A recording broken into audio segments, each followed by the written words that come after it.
his homework. Oh yes. And then one night, when he's about to go to sleep, his wife notices something strange. The man jumps up. He jumps up. He screams. What happened? She says. I found it, I found it. It came like a flash. It came like a flash. Basira. Basira. Insight that Allah gave to him as a gift because he did his homework. وَلَيْسَ لِلْإِنسَانِ إِلَّا مَا سَعَى. If you don't plant, you will not reap. وَلَيْسَ لِلْإِنسَانِ إِلَّا مَا سَعَى. If you don't plant, you will not reap. But if you have done your homework, and that is not easy to do that homework, then having done your homework, then Allah subhanahu wa ta'ala can bless you with insight. And you'll then be able to understand like a flash what otherwise you would not penetrate.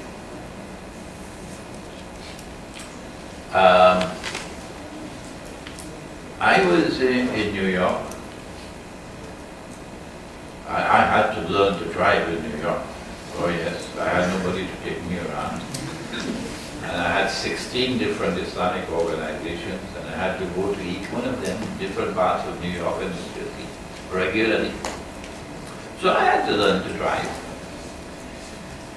And I was studying the subject of riba. And I found the ayah in Surah Al-Rum,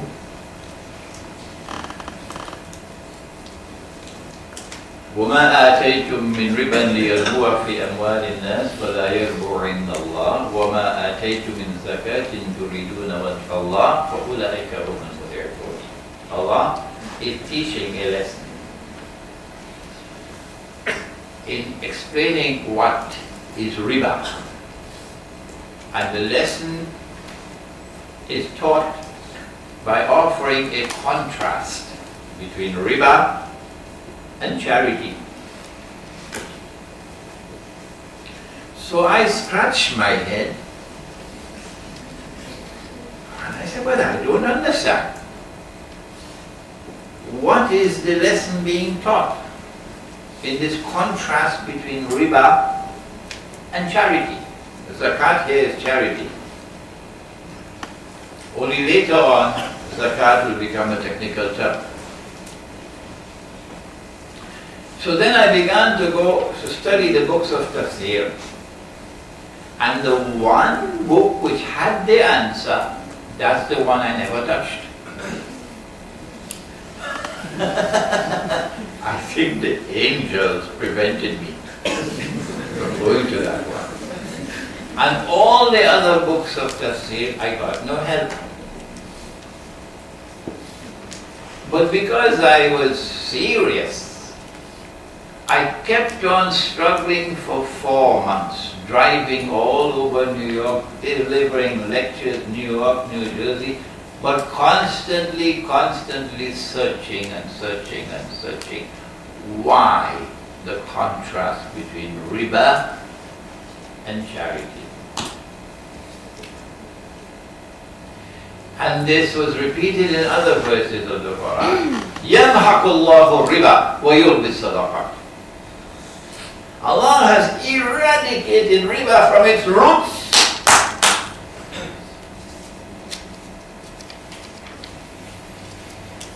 And Allah has given charity, sadaqah, in its place.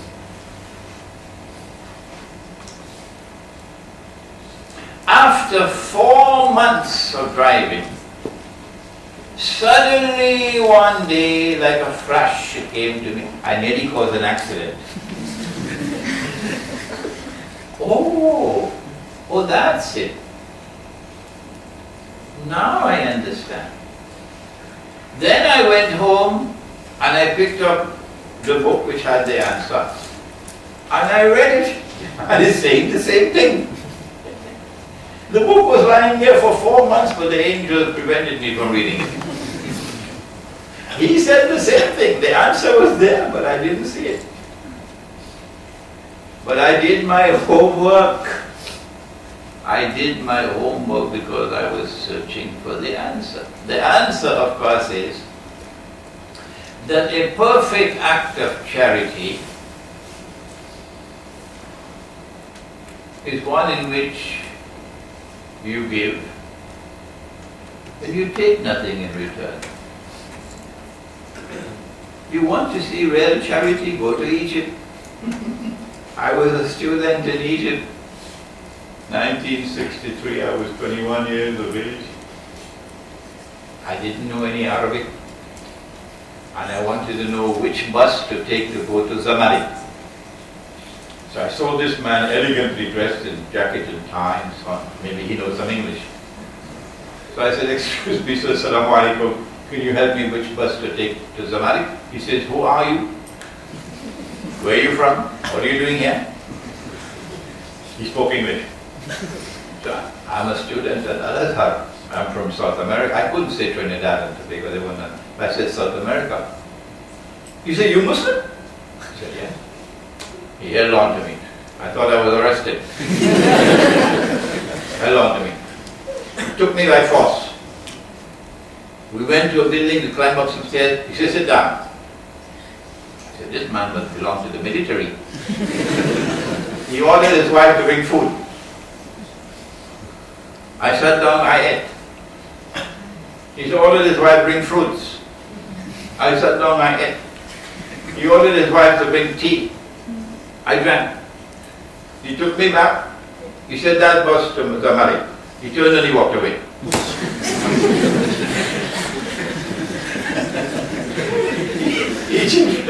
Egyptian hospitality. I was sitting in Masjid Imam Hussein, radiallahu ta'ala anhu, where his head is buried.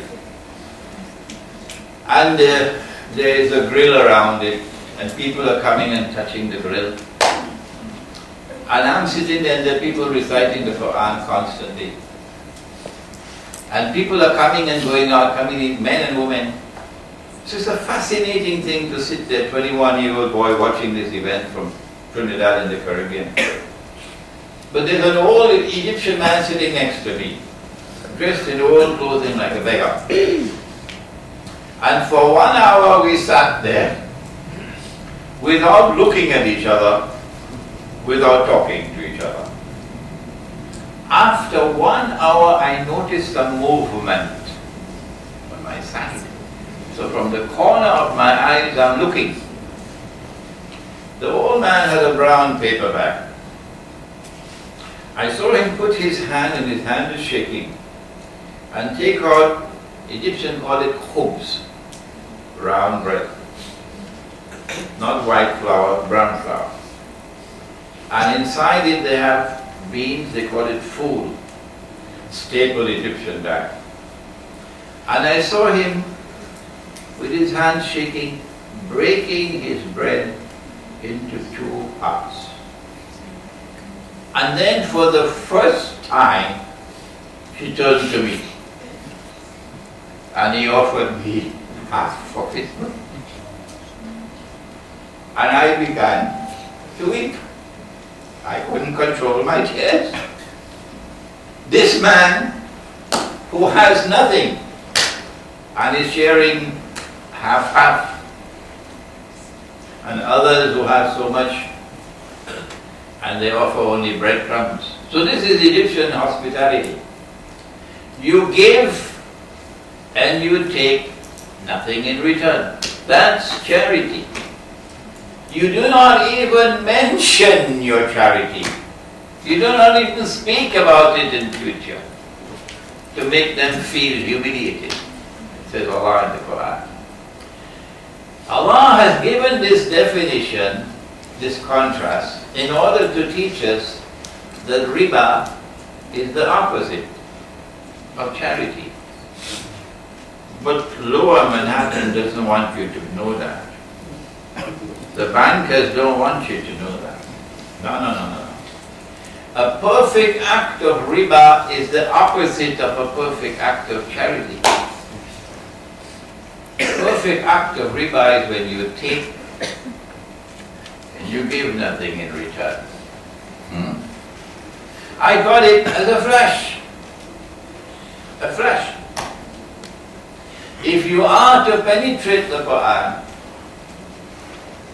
and in particular ilmu akhir zaman Islamic eschatology, you need nur. You need to pursue the spiritual path. أن تعبد الله كأنك تراه. That you should worship Allah as though you're seeing Him. But we can't see Him with these eyes, can we? No, lan tarani. Lan tarani. You can never see me with these eyes. So أن تعبد الله كأنك تراه بعين القلب.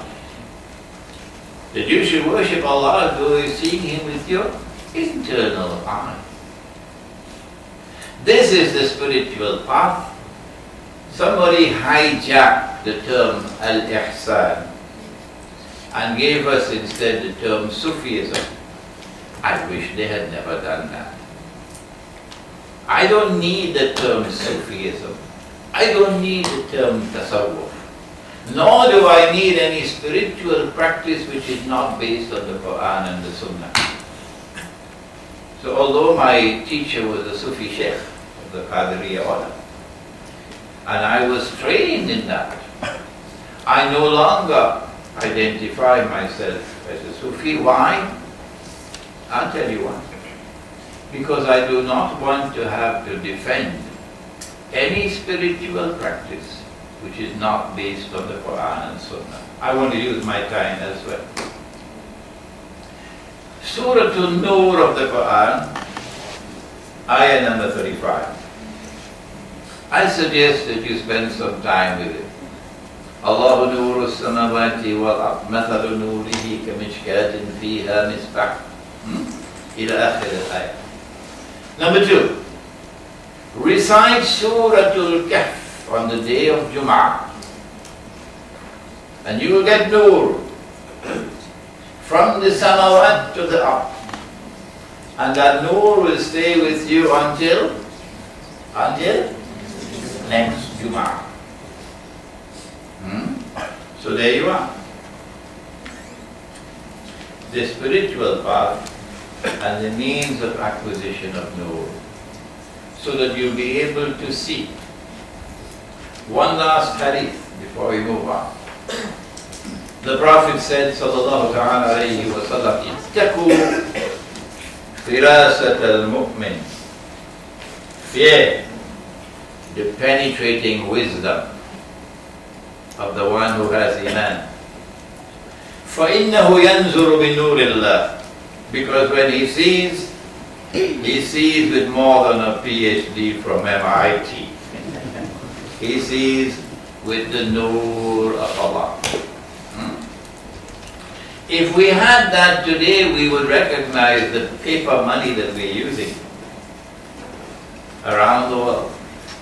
The plastic and electronic money that's coming to be bogus, to be fraudulent, to be utterly haram, and to be functioning as a vehicle for the economic exploitation and financial enslavement of the masses around the world.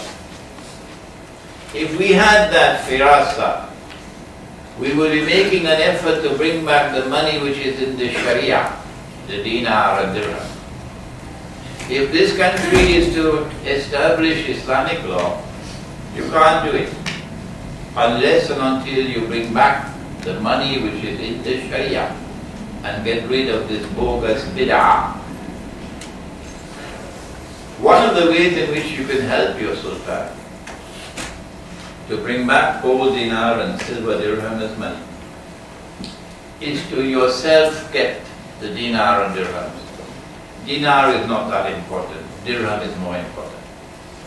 And when you get the dirhams and you go to a shop to buy something, and the owner of the shop is a Muslim, you offer to pay in dirhams. And if he says, no, I don't want dirhams, you then very gently and with wisdom, وَدُعُوهُ إِلَى سَبِيلِ رَبِّكَ بِالْحِكْمَةِ, with wisdom, explain to him that if you refuse to take the money which is halal, which is in the Sharia, which is the Sunnah money, and you refuse it and you demand instead the money which has come from the Zionists, which is bid'ah, which is haram. If you do that, you commit a sin for which you will have to answer on Judgment Day. In that way, you will facilitate the process of public education. And you'll be blessed by Allah for that effort that you give. Let us now proceed to another part of the subject. Dr. Ansari, in this book, turns away from all sectarianism,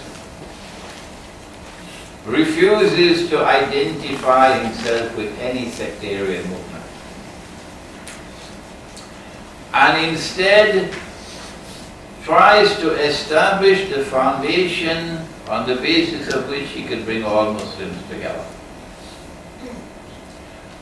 Only the Quran and the person of the Prophet ﷺ can unite the Muslims. Only that. You cannot unite Muslims with any other formula. No. So you have to ensure that you do not yourself identify yourself with any sectarian movement. And then when you establish a community based on the foundations and structure of the Quran, it is possible for the Quran to bring the Sufi and the Salafi together. You don't believe me? To bring the Sufi and the Salafi together to form one Jama'ah. To bring the Sunni and the Shia together to form one Jama'ah, provided that the Quran and the person of the Prophet ﷺ are used to unite the people. Today we have people who use the hadith to divide. You have a recitation in honor of the Prophet ﷺ. It's called Ta'azim wa Salam. Ya Nabi Salam alayka, Ya Rasul Salam alayka, Ya Habib Salam alayka, Salawatullah alayka. Anta Shamsun, Anta Badrun, Anta Nurun, Fawqa Nuri. Beautiful poetry, beautiful. And you're supposed to stand up in a gathering when singing. I don't know whether it has reached Brunei as yet or not. In some parts of the world, you identify yourself as a sectarian movement with this practice. And what they're now doing is bringing it into the masjid. At the end of the Salatul Jum'ah, the Imam and the people around him will immediately stand up and start singing Ya Nabi Salam Alayhi, in order to tell the whole world this masjid belongs to this sect. You see? So you are using the person of the Prophet Sallallahu Alaihi Wasallam to divide the Muslims. No. Our plan is to build Muslim villages. You know about that. We have 2 projects in Malaysia, alhamdulillah, One project we already have the land, the second project we've already paid down on the land. One in Perak, one in Kelantan. We have a project in Egypt, in Siwa. We have a project in Ivory Coast. In Siwa, they've already bought the land. In Ivory Coast, they've already bought the land. In Pakistan, they're still searching to get the land. In Cape Town, in South Africa, they're still searching to get the land. Several projects. But we insist that in our Muslim village, you're not allowed to bring into the masjid, and you're not allowed to bring into the public life of the village any religious practice which is not firmly based on the Quran and the universally accepted Sunnah. So the Malay have a problem now. For centuries they have tasbihat after the salat. Centuries now. We say you can do it privately. Do it individually. Don't do it collectively. Don't do it collectively. If you do it individually, by yourself, no problem. No one is going to be annoyed with you. But once you start doing it aloud and doing it collectively, you are now engaging in a religious practice which is not firmly based on the Quran and the universally accepted Sunnah. In this way we hope that we will save ourselves from the curse of sectarianism. If you enter into sectarianism, forget about Nur. Nur will go. And when we are not on any sectarian platform, we can now use the Quran and Nabi Muhammad ﷺ to unite the Muslims, unite the believers.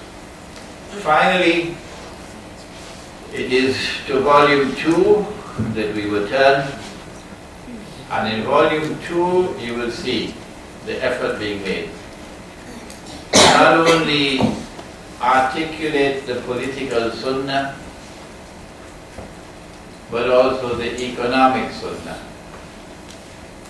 the social Sunnah, the cultural Sunnah, the Sunnah in relationship between husband and wife, between parents and children, between you and your neighbors. Not only the criminal law, but also the moral law. And Dr. Ansari has elaborated it in such an extensive way that probably no one has done it as much as he has done it in this book. He has brought all of that material together in a harmonious whole. May Allah bless him for this great effort that he has made. We do not as yet have the, you call it chop. We do not as yet have the chop for this book, so it cannot be sold in Brunei. There are only 5, I only brought 5 sets with me. But you can order your set and it can be sent to you by mail. Just take my email address and send me an email, and we can send it to you. We printed 1,000 sets, and we probably have over 300 or 400 still left before we reprint, inshallah. We've now come to the time when you can ask any questions, or if you have comments, you can also make your comments. ربنا تقبل منا إنك أنت السميع العليم وتب علينا يا مولانا إنك أنت التواب الرحيم برحمتك يا أرحم الراحمين. آمين. Maybe I can ask you a question. Go ahead. Sheikh, what would you say about if Islamic government was to be established, say, in Pakistan?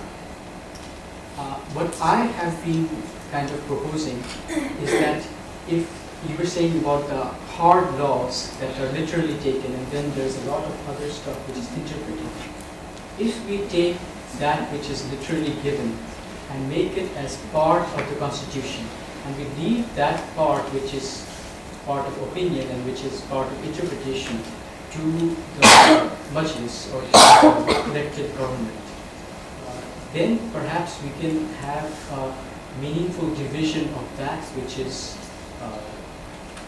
without conflict, and that where interpretation can be done by people who are authorized to make the interpretation on behalf of the people. What is a constitution?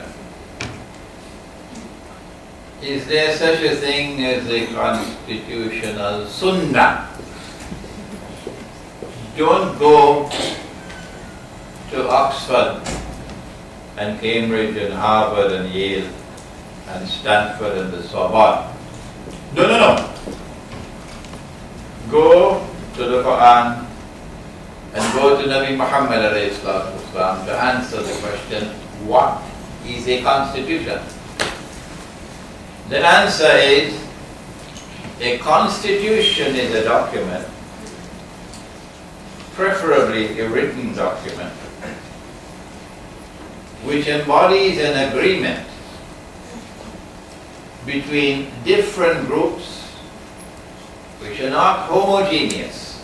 They're not the same, they're different. And they want to come together to live together as a polity, a political group, politically organized as a group. A constitution is an agreement between all of these groups to live together.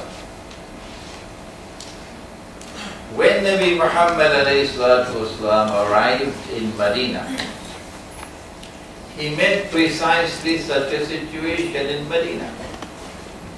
There were several Jewish tribes, and some of them were at war with each other. And then there were Arab tribes which were not Muslims. And then you had the Muhajirun, who come from Mecca. Nabi Muhammad alayhi salatu wasalam did not organize a constitutional conference. And then have the debate amongst the scholars to arrive at a constitution. No, he didn't do that. Nabi Muhammad alayhi salatu wasalam entered into negotiations with all the different units, all the different tribes. And these were quiet negotiations, not in the glare of the public. And within a span of 7 months, Nabi Muhammad alayhi salatu wasalam was successful in forging an agreement amongst all. A minimum agreement that will allow them to live together. That agreement was called the Mithaq of Medina, and it is to this day the first written constitution in the world. If you have a community of people like Pakistan, who are 99% Muslims, okay? It is a homogeneous society. You don't need a constitution. Does Britain have a constitution? Huh? No, Britain doesn't have a constitution. The reason why Britain does not have a constitution is because Britain considers itself to be a homogeneous society. And so British law is adequate for Britain. So when you have a homogeneous Muslim society, the Sharia is sufficient. It is Mustafa Kemal and his young Turks who, acting on behalf of the Zionists, launched the attack on the Ottoman Islamic Empire to bring about constitutional change in Constantinople. I don't use the term Istanbul because my prophet and your prophet referred to the city as Constantinople. لَتَفْتَحَنَّ الْقُنْسْتَنْتِنِيَّةِ said Nabi Muhammad alayhi salatu wasalam. So if Mustafa Kamal wants to call it Istanbul, that's his business. Let him call it whatever he wants. But no Turkish government, none, will prohibit me from using the name that Muhammad alayhi salatu wasalam used. Tell Mustafa Kamal to put that in his pipe and smoke it. It is Constantinople, and we will use it.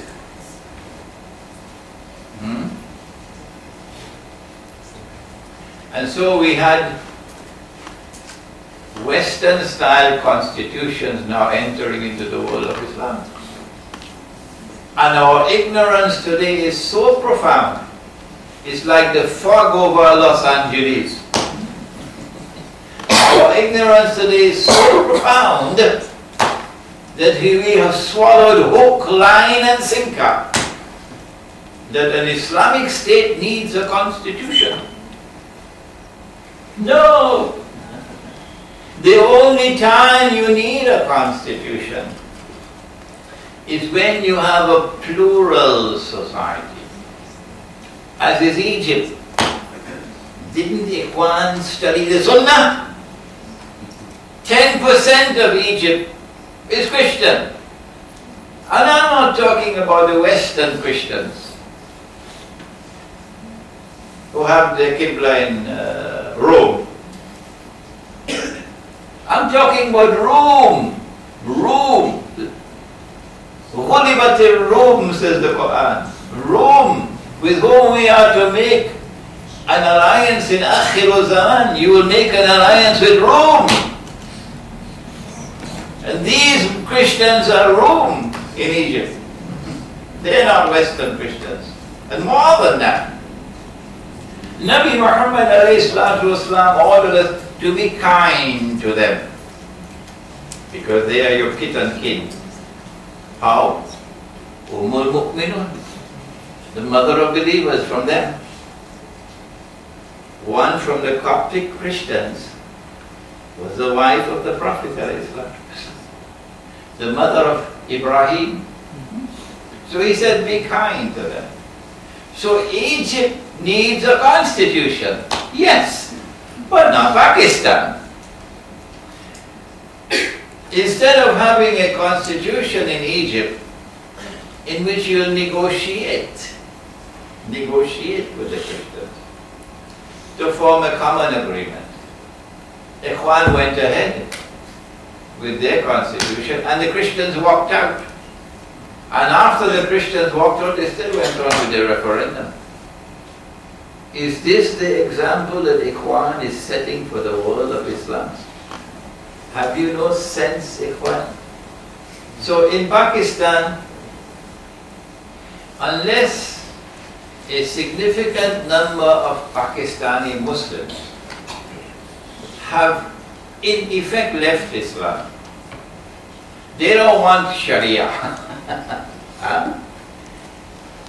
And therefore you now have a plural society.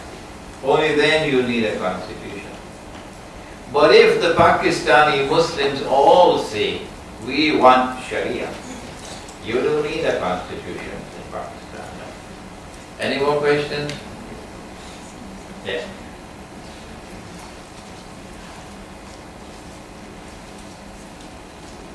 All right, I think that's all. You have mentioned earlier that as Muslims we actually need a methodology to learn Al-Quran, right? My question is, I found out myself that I only understand verse by verse of Al-Quran when I buy books from bookstore. Example, this book, I only understand few verses of Al-Quran from here with the explanation explained by this book. So my question is it okay to learn verses of Quran from one book to one book instead of having a complete methodology? Knowledge is the lost property of the believer. I am not going to tell you, don't read that book. And I'm not going to tell you, don't listen to that man. They are the ones who say, don't listen to Ibrahim Hussein. We don't have sensitive in Islam. No? You have the freedom to pursue knowledge. But it would be beneficial for you to follow the divine sunnah. He taught, وَعَلَّمَ آدَمَ وَعَلَّمَ آدَمَ. So there's a teacher and there's a student. وَعَلَّمَ آدَمَ الْأَسْمَاءَ كُلَّهَا. So in the same way that Allah was a teacher and Adam alayhi salam was the student, and Nabi Muhammad alayhi salatu was salam was appointed to teach. يُعَلِّمُكُمُ الْكِتَابِ.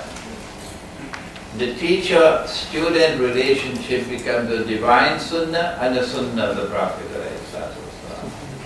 So you should not turn away from this. If you want to study, get a good teacher. Even if you have to travel long distances. It's not the institution and all the lovely buildings and the scholarships that are offered. That's not important. It's the teacher who is teaching. At Al-Azhar, in the olden times, no teacher taught for a salary. No. You did not teach for a salary. No. The students would offer something, whatever they could, to the teacher at the end of a course. Alhamdulillah for whatever I get. Allah is the one who provides.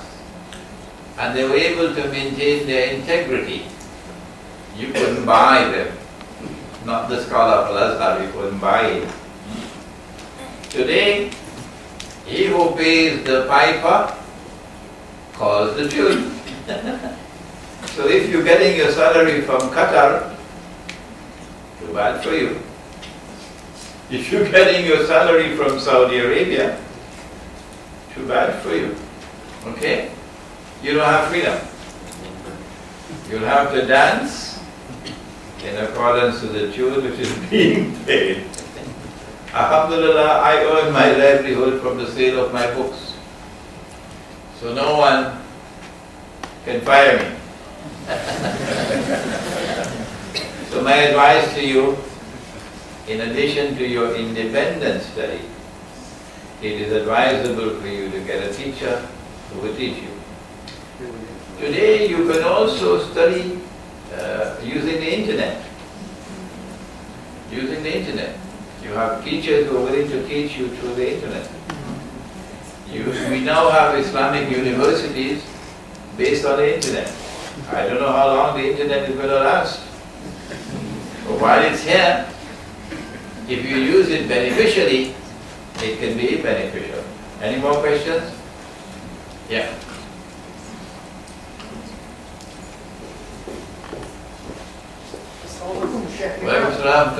I'm interested in the concept of Muslim villages. I just saw it on YouTube and I just browsed earlier a while ago. In Kelantan and Perak, you have already a few villages. That's what you mentioned.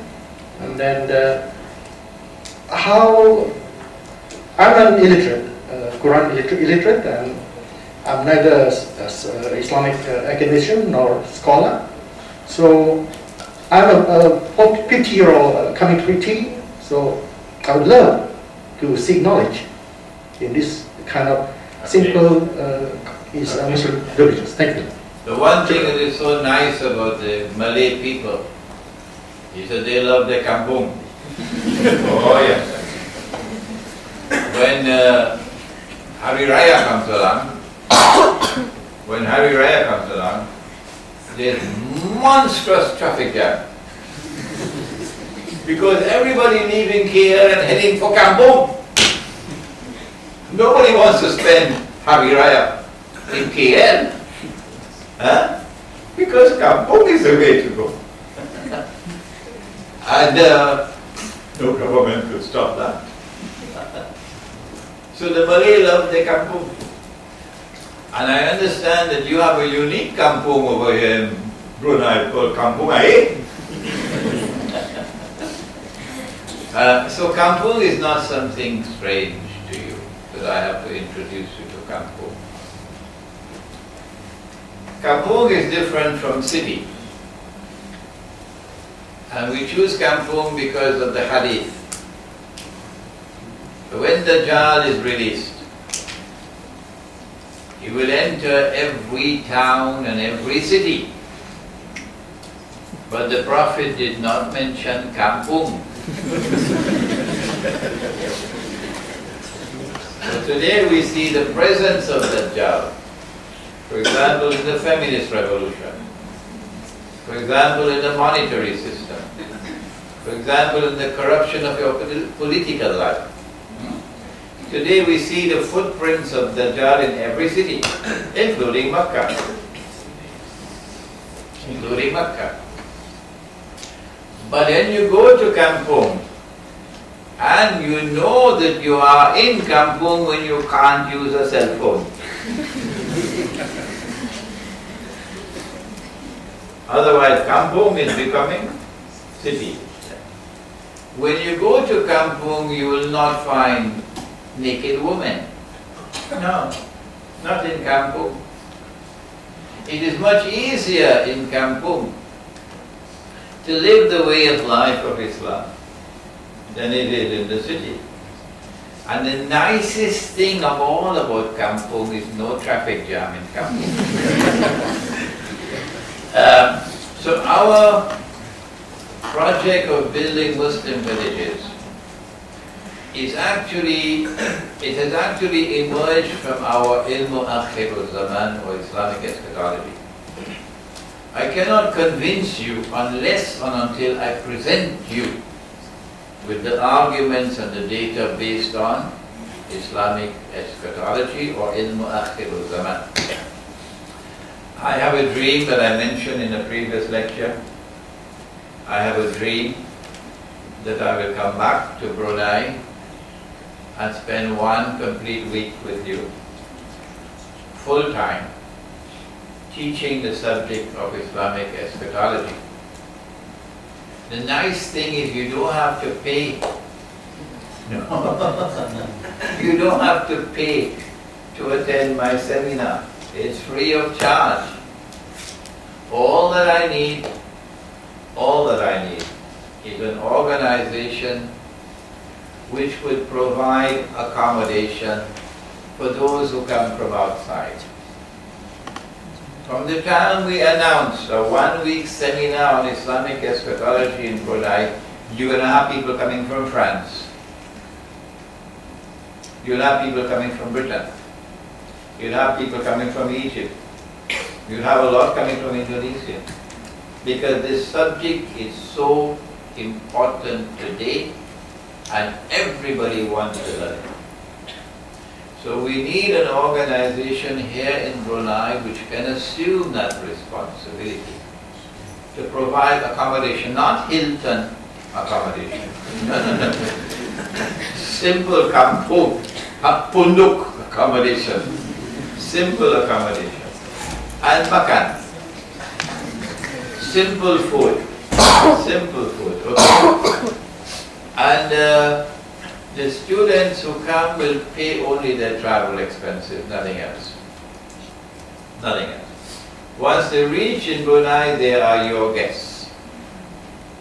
If they live outside of Bandar Seri Begawan and they're coming from long distances in Brunei, then you also provide them with accommodation. If you are in the city, you don't need accommodation.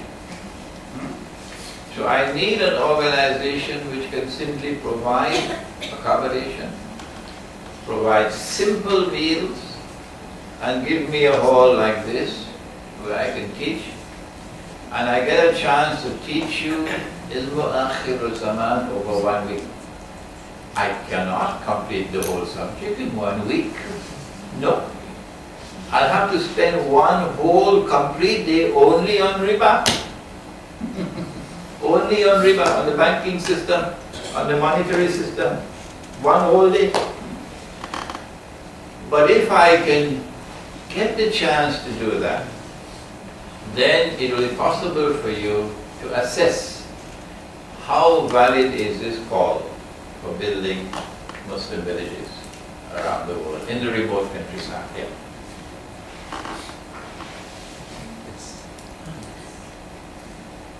Make dua that we can get a sponsor.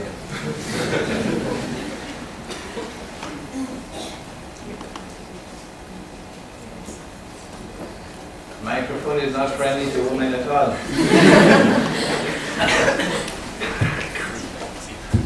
Okay. Assalamu alaikum. So my question generally pertains to what you've been saying about sectarianism. And I just wanted to ask about how would you reconcile living in a world, as we do, that is basically governed around systems of sectarianism? And how would you, as a Muslim, considering that you want to avoid the pitfalls that were mentioned in the Quran, how would you avoid doing that, considering that we don't live in a social vacuum and everything we do is in a way informed by the sectarianism system that we live in? Actually, he set the example, Dr. Ansari, and you pay a price. And he paid the price. From the time he said, I do belong to that sect, they disowned him. He didn't mind. He didn't mind. He said, I do belong to this sect, and they disowned him. He didn't mind. Even if he had to be one man all alone, he was still going to persevere on a non-sectarian path. Because of the work that he did, it has become so easy for me. Today, 40 years later, 50 years later, I also say the same thing and they attack me. Who is he? He's neither fish nor fowl. Huh? He doesn't belong to this, he doesn't be. Who is he? What is his aqidah? You go on YouTube, you'll see the comments. But the nice thing is that the overwhelming majority of the people don't care for that. They are impressed, rather, by the non-sectarian position that I have adopted. And they are impressed by my desire to bring Muslims together and unite them using the Quran and Sunnah. So it's not that difficult as you make it out to be. Thirdly, if you adopt this position, Allah's help can come to you. I couldn't be doing this work, speaking out as forcefully as I speak out, and still be alive. No. I'm still alive. Had I been an Arab, I'd be gone already. If I am continuing to do this work, it is because of Allah's kindness. So if you have the courage to stand up and adopt a non-sectarian position, you get Allah's blessings and Allah's help. وَمَنْ يَتَّقِ اللَّهِ يَجْعَلْ لَهُ مَخْرَجًا. If you truly fear Allah, by adopting this non-sectarian position, Allah can open the way for you.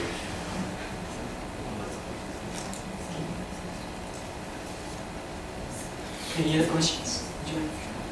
Alright, ladies and gentlemen, I think we have come to the end of this evening.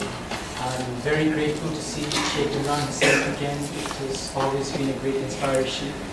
I do hope and wish to study under him sometime. I've always been looking to study under him. And we're working on that 1 week that Sheikh has dreamt about. I've been working on that for about 8 months now without much success, but inshallah we will continue to work on that.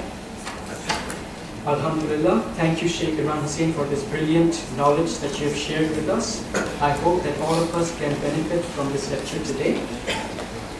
His next lecture, which is also scheduled as his last lecture for this year, will be held at Masjid University, Brunei, Darussalam on Saturday the 29th December 2012 after Salat Maghrib. Once again, we thank you, Sheikh Imran Hussain, for coming, and also the community that make all this possible. With that, we wish you safe journey back home. Assalamu alaikum. Those of you who get my books and you want me to autograph them, you can bring them.